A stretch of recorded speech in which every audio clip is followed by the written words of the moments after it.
الحمد لله الذي أنزل على عبده الكتاب ولم يجعل له عوجا.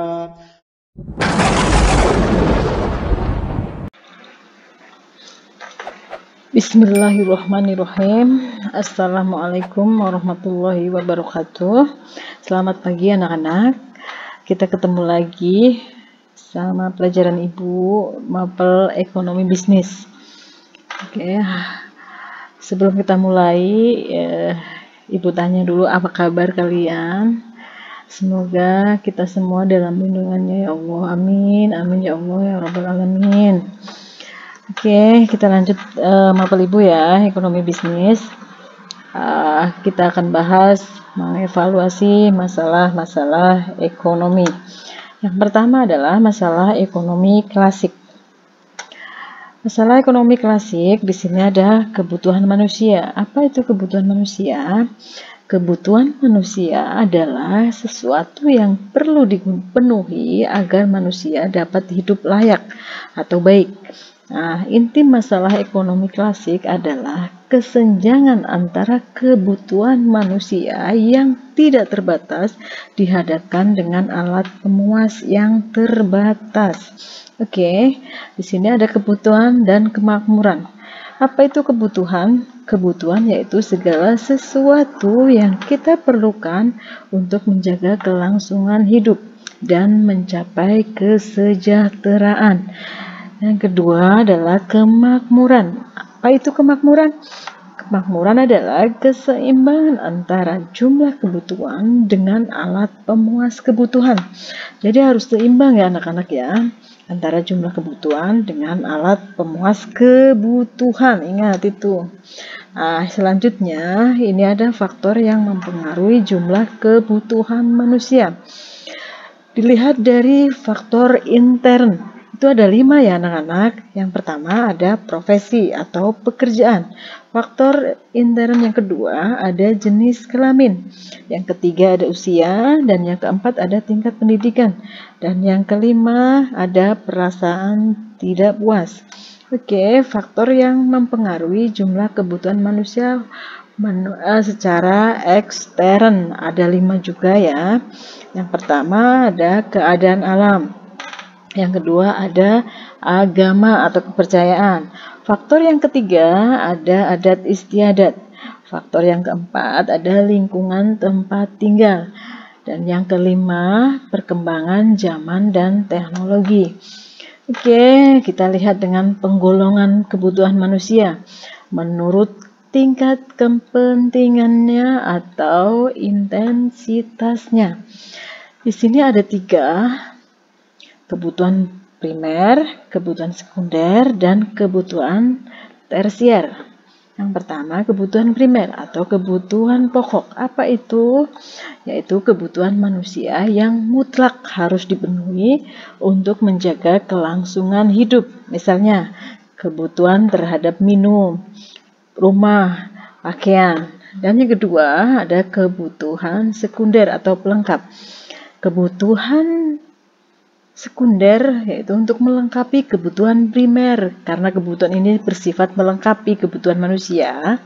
Misalnya, kebutuhan akan alat-alat rumah tangga, alat-alat sekolah, kendaraan, dan lain sebagainya. Oke, yang ketiga kebutuhan tersier. Kebutuhan tersier adalah kebutuhan tambahan yang berupa barang-barang mewah. Misalnya, barang-barang perhiasan, emas, berlian, mobil mewah, villa, dan sebagainya. Oke.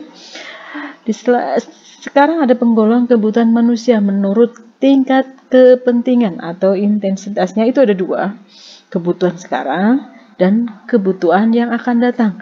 Kalau kebutuhan sekarang, kebutuhan manusia yang harus segera dipenuhi saat itu juga. Misalnya seorang yang baru lapar. Kebutuhan yang harus dipenuhi adalah makanan dan minuman.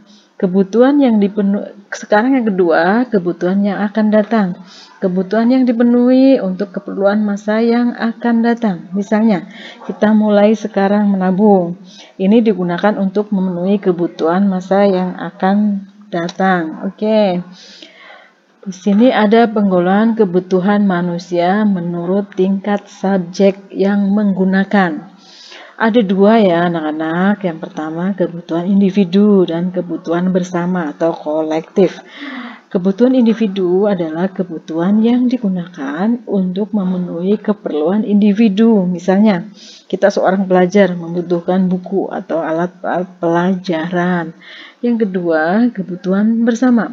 Kebutuhan untuk memenuhi keperluan bersama atau kelompok, misalnya kegiatan siskamling, kegiatan pramuka, kegiatan olahraga, dan lain sebagainya.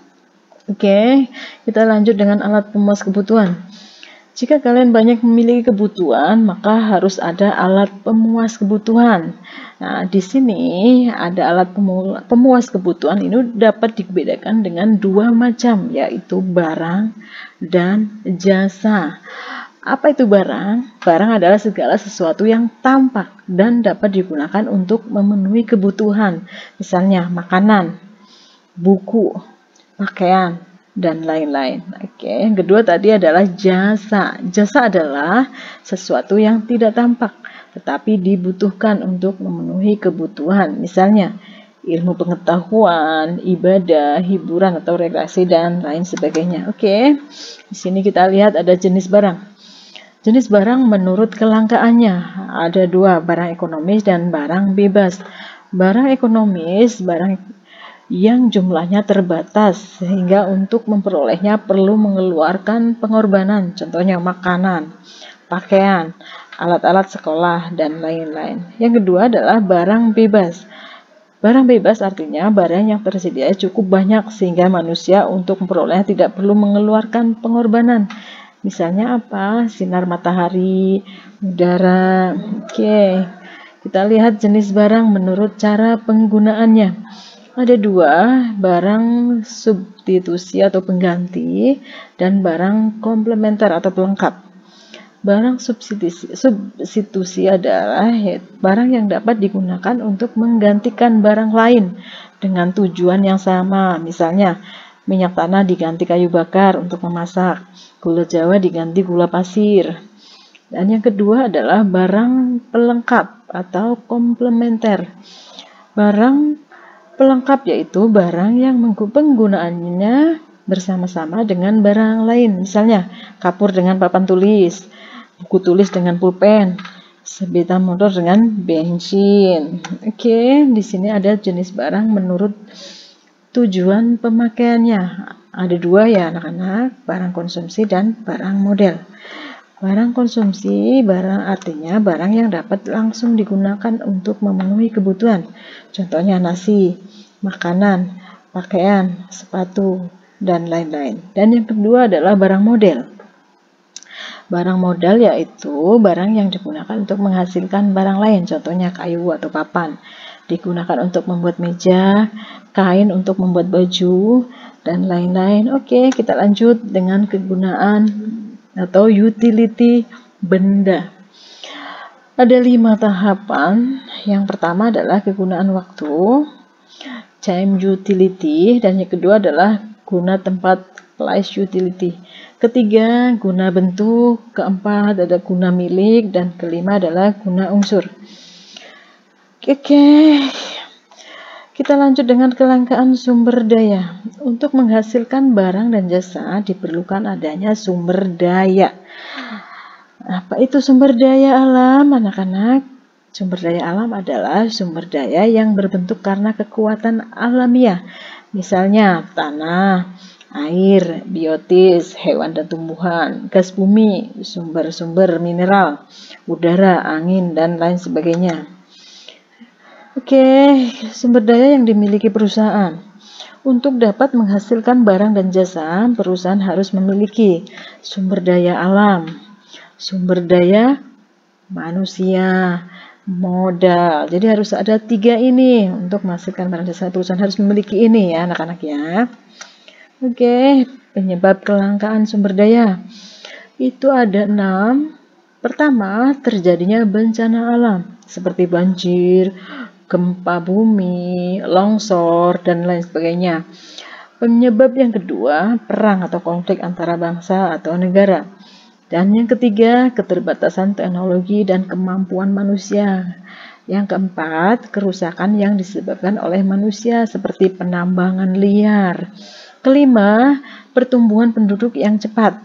Keenam adalah keahlian atau skill dari para pengusaha. Oke, kita lanjut dengan masalah ekonomi modern. Yang kedua ya anak-anak ya.